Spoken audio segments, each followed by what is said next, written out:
오늘 우리가 함께 나누실 말씀은 마태복음 6장 9절에서 13절까지의 말씀으로 신약성경 8쪽입니다. 마태복음 6장 9절에서 우리 13절까지의 말씀 우리 다 같이 함께 읽겠습니다. 계신 우리 아버지여, 이름이 거룩히 여김을 받으시오며 나라가 임하시오며 뜻이 하늘에서 이루어진 것 같이 땅에서도 이루어지이다.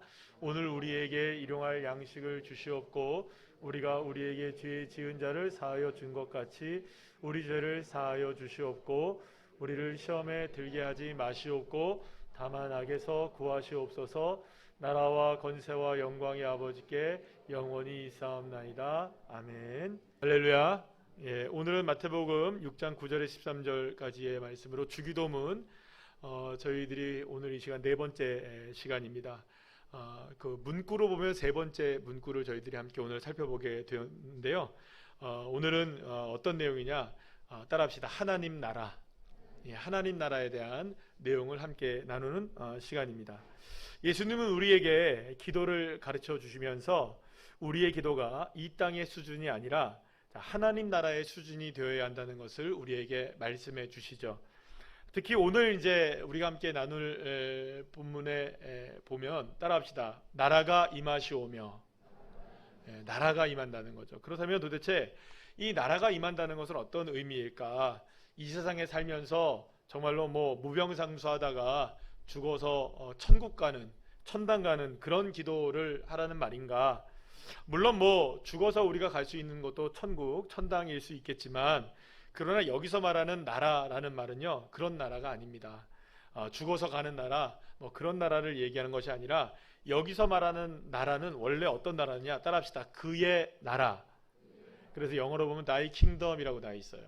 그래서 그의 나라. 그러면 그는 누구일까요? 하나님의 나라를 말씀하는 거죠. 그런데 여기서 이제 그 나라라고, 특히 이제 나라라고 쓰였던 이 바실레아라는 단어가 있는데요. 이 바실레아라는 단어는 어떤 특정한 공간이나 장소적인 개념만이 아니라 어떤 주권의 다스림, 통치의 다스림, 지배의 다스림이 있는 영역, 그런 모든 것들을 통틀어서 나라라고 표현하는 겁니다. 그렇다면 여러분이 이렇게 얘기할 수 있겠죠? 하나님의 나라라고 얘기한다면 하나님의 주권이 있는 곳, 하나님의 통치가 있는 곳, 하나님이 지배하시는 곳, 그곳은 다 어디가 되는 겁니까? 하나님의 나라가 되는 거죠. 그러니까 눈에 보이는 어떤 대한민국처럼 이렇게 그려져 있는, 그러니까 우리가 살고 있는 땅 혹은 국경이 그려져 있는 그런 나라가 아니라 하나님의 통치가 있는 곳, 하나님의 다스리심이 있는 곳, 하나님의 역사가 있는 곳을 뭐라고 한다고요? 하나님 나라라고 말씀한다는 겁니다. 그러니까 예수님이 임하시기를 기도했던 나라는 이 세상 어떤 현실의 어떤 땅 위에 세워지는 그런 나라가 아닌 겁니다. 그래서 여기서 말하는 나라는 따라합시다. 시간과 공간을 초월한다. 왜 그렇습니까? 하나님이 다스리시는 곳은 다 시간도 초월하시죠? 여러분, 공간도 초월하시죠? 여러분, 역사도 초월하시죠? 능력도 초월하시죠? 그러니까 모든 것을 초월해서 이루어지는 나라가 하나님 나라이고요. 그런 하나님의 통치가 이제는 그렇게 하나님의 통치가 어디든지 일어나는 그 하나님의 통치가 이제 누구의 삶에도 일어나기를, 나의 삶에도 우리의 현실 속에서도 임하시기를 기도해야 한다라고 가리키는 것이 그의 나라가 임하시오며라는 뜻에 포함되어 있다라고 말할 수 있습니다. 예수님께서 하나님 나라 복음을 전하셨을 때 이 바리새인들이 그렇다면 하나님 나라가 어느 때 임하느냐고 이렇게 묻습니다. 도대체 하나님 나라는 언제 임하는 거예요? 라고 물어요.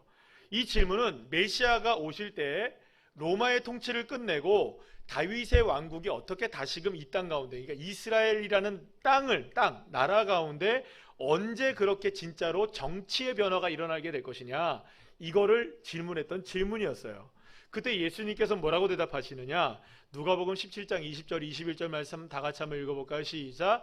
바리새인들이 하나님의 나라가 어느 때에 임하나이까 묻거늘 예수께서 대답하여 이르시되 하나님의 나라는 볼 수 있게 임하는 것이 아니요 또 여기 있다 저기 있다고도 못하리니 하나님의 나라는 너희 안에 있느니라. 아멘.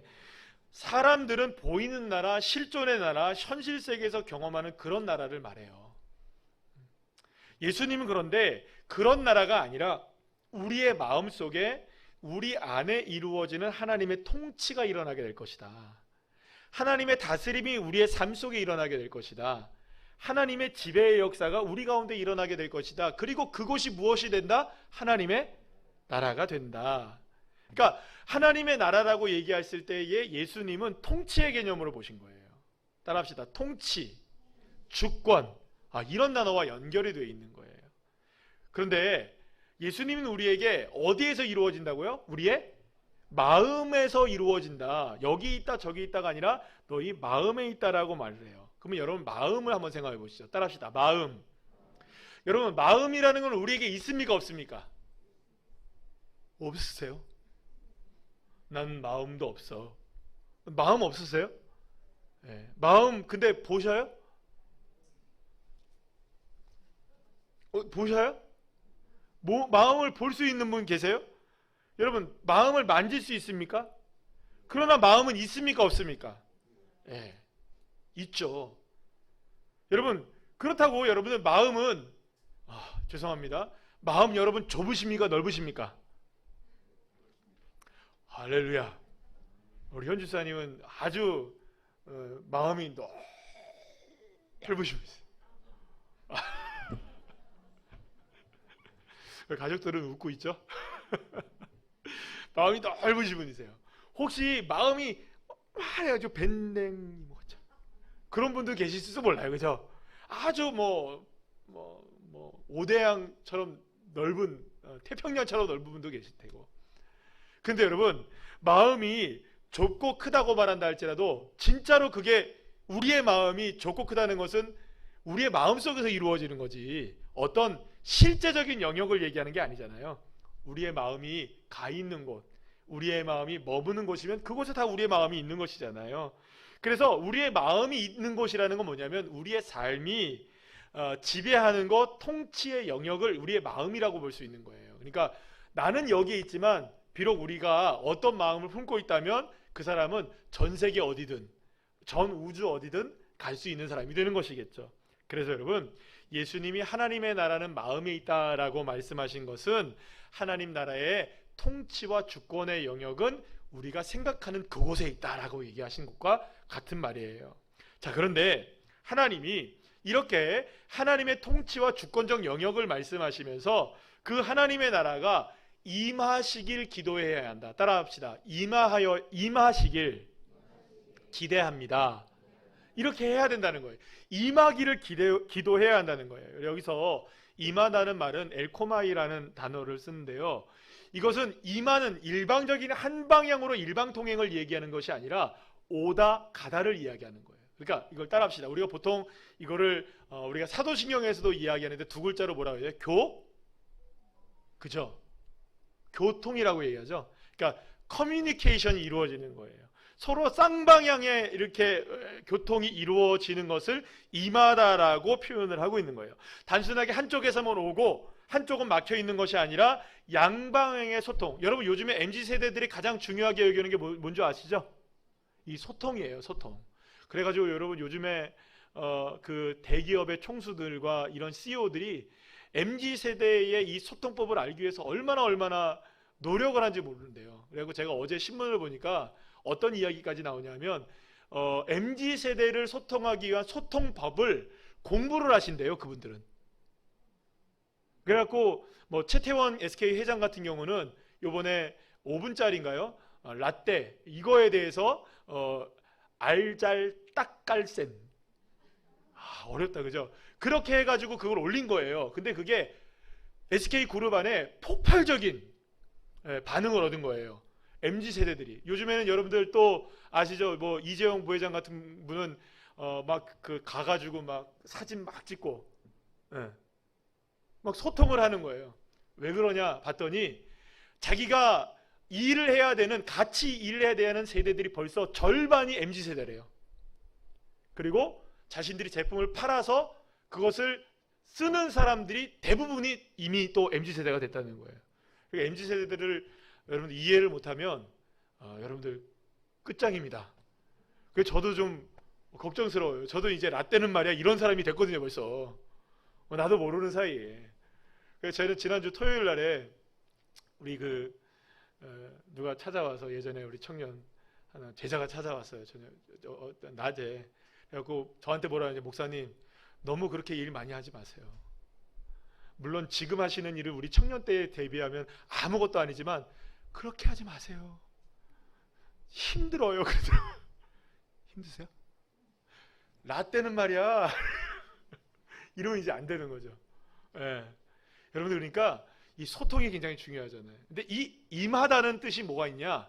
여러분, 주님은 MZ세대였던 것 같아요. 예. 주님은 MZ 세대를 이해하셨던 것 같아요. 이게 소통을 하셨던 거예요.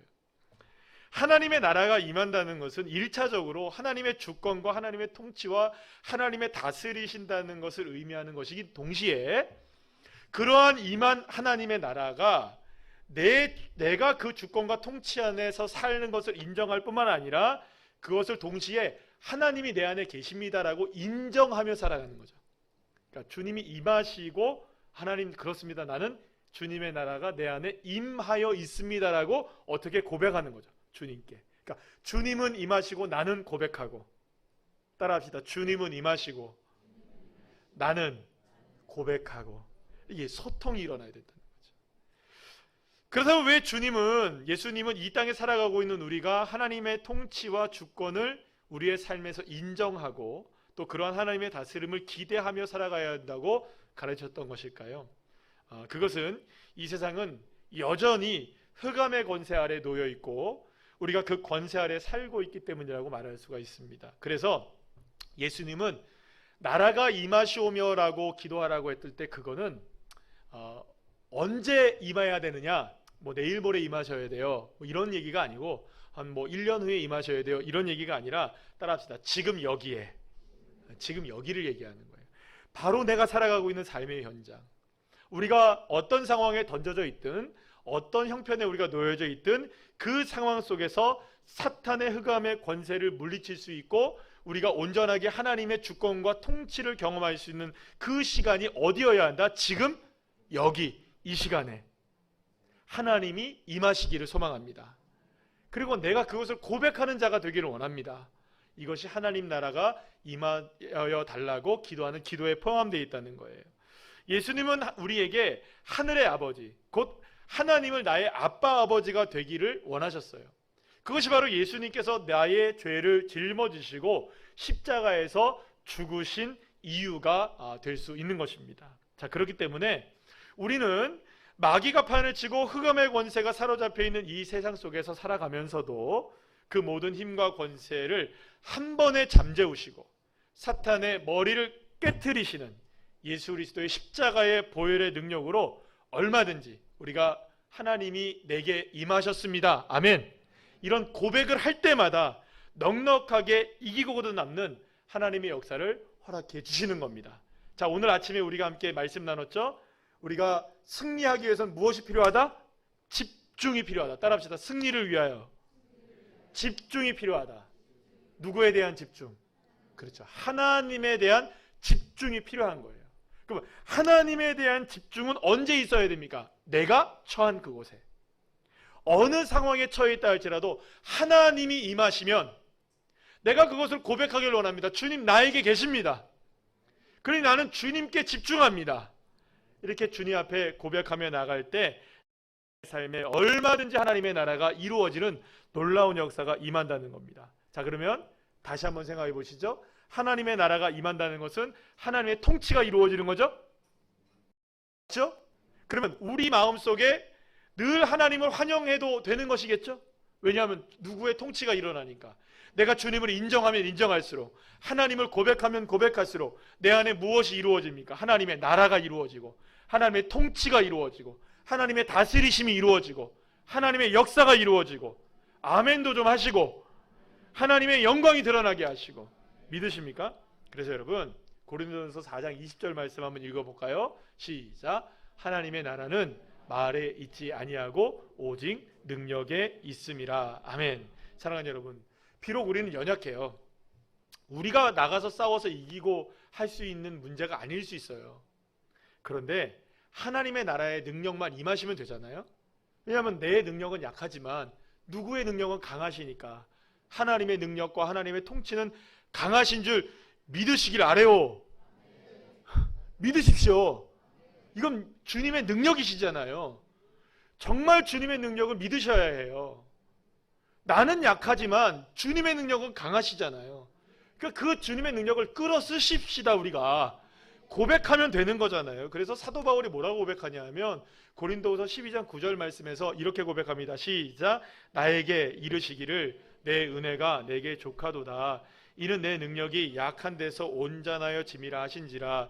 그러므로 도리어 크게 기뻐함으로 나의 여러 약한 것들에 대하여 자랑하리니 이는 그리스도의 능력이 내게 머물게 하려 함이라. 아멘. 사랑하는 여러분, 내가 연약해도 내가 약해도 어떤 상황에 처해 있어도 한계 상황을 만나고 길이 없고 방법이 없고 능력이 우리에겐 없어도 사랑하는 여러분, 그 자리에서 임하시기를 기도하는 거예요.